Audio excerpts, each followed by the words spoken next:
Bonjour chers collègues, la CFDT sort à l'instant de la réunion consacrée donc au fléchage du budget consacré à la protection de l'enfance.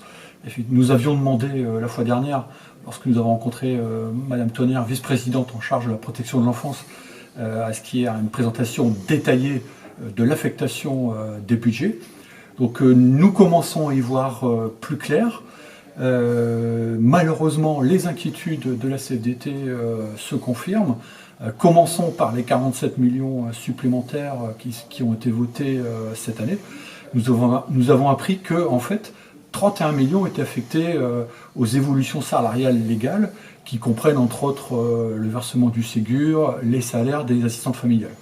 Autrement dit, il ne reste plus que 16 millions en faveur de la création de places d'accueil et la mise en œuvre des AEMO-R. Donc pour la CFDT, il est évident que tout ça est très insuffisant et ça nous conforte d'emblée dans l'idée qu'il faut augmenter significativement le budget consacré à la création des places. Alors en revanche, la CFDT déplore que manifestement l'effort fait pour la création de places supplémentaires s'est fait au détriment de la prévention.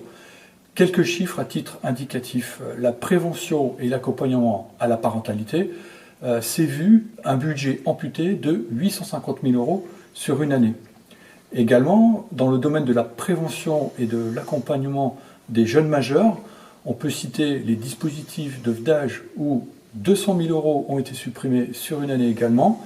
Et sur le dispositif EVA, on observe une diminution de 400 000 €.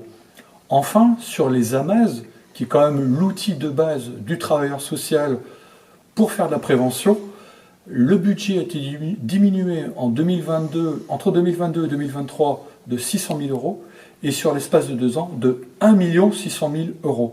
C'est tout à fait inacceptable pour la CFDT.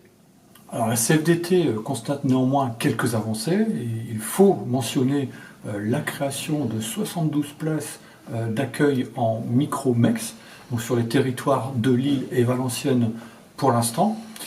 Alors au final, pour la CFDT, il est évident que le compte n'y est pas du tout.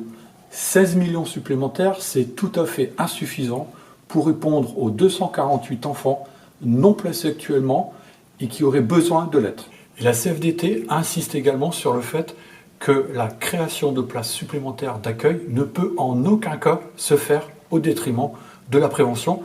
C'est le message que la CFDT va tenir lors de la prochaine réunion de travail qui se tiendra mercredi matin prochain.